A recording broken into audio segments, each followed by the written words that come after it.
त्यानंतर कोण बोलणार धरणे आंदोलन मार्गदर्शन करणारे शेतकऱ्याचे नेते डॉक्टर भगवानरावजी मनूरकर साहेब, शेतकऱ्याचा आवाज बुलंद करणाऱ्या नेतृत्वाची कमतरता तुमच्या आमच्यापाशी होती, पण मागचं 1 वर्ष झालं सातत्यानं शेतकऱ्याचा आवाज बनून तुमचं आमचं नेतृत्व. आता आमचे बंधू बोलताना म्हणले की 72 शेतकरी, मी म्हणाल हे 72 शेतकरी तर आहेतच, पण हे पूरग्रस्त शेतकरी आहेत. म्हणून आपल्या न्याय मागण्यासाठी या ठिकाणी वृत्तपत्राच्या माध्यमातून श्रेयवादाची लढाई मात्र चालू केली.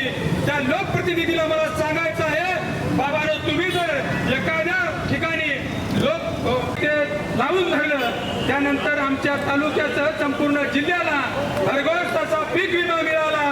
पीक विमा मिळावा म्हणून एकाही लोकप्रतिनिधीनं कधीच रस्त्यावरची लढाई संपूर्ण शेतकऱ्याचा आवाज बनण्याचा माध्यम झाला.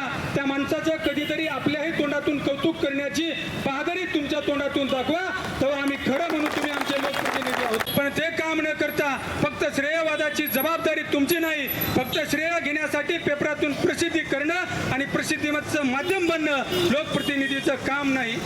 आदरणीय गोपछडे साहेबांना झाली आणि त्यांचं अभिनंदन करण्याचं काम आमच्या शेतकरी संघर्ष समितीचे जिल्हाध्यक्ष आदरणीय भगवानराव मनूरकर साहेबांनी केलेलं आहे. लोकांना एक उद्ध्वस्त जीवन जगावं लागत आहे. गोदाकाठच्या पट्ट्यामध्ये जवळपास 200 गावं या गोदावरीच्या महापुरामध्ये बाधित आहेत. त्या लोकांना एक विशेष पॅकेज कोल्हापूर धर्तीवरचं शासनानं द्यावं अशी मागणी आमची शासनाकडे आहे. शासनानं कोल्हापूरमध्ये आलमट्टी धरणाच्या बुडीत क्षेत्रातील शेतकऱ्यांना ज्या ठिकाणी जे विशेष पॅकेज दिलं आहे तेच माझ्या नांदेड जिल्हा शेतकऱ्यांना मिळावं ही प्रमुख मागणी आहे. याचसोबत महाराष्ट्रामध्ये जी शेती बाधित आहे, जी बुडीत आहे, बुडीत क्षेत्राला 100% पीक विम्याचा GR शासनानं काढावा अशी मागणी आमची आहे. गेल्या वर्षापासून सातत्यानं आम्ही ही लढाई लढतो आहोत. शासनानं कालच्या 17 तारखेला DPDCच्या मिटिंगमध्ये पोचमपाडच्या पूरग्रस्ताचा विषय त्या ठिकाणी घेतलेला आहे. या देशामध्ये राज्यसभेचे खासदार श्री अजयजी गोपछडे साहेब यांनी हा विषय राज्यसभेमध्ये मांडला. मी रवींद्रजी चव्हाण साहेब यांना विनंती केली. आता हाऊस चालू झाल्यानंतर तो सुद्धा विषय लोकसभेमध्ये येणार आहे.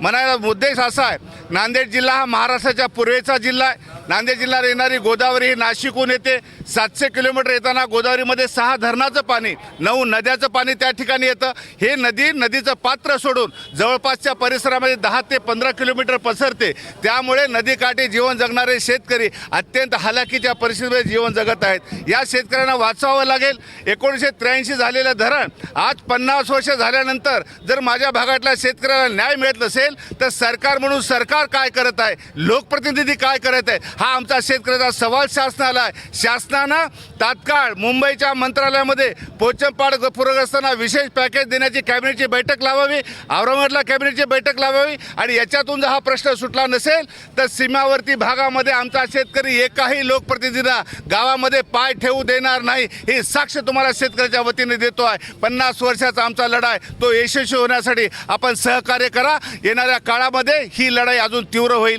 धन्यवाद.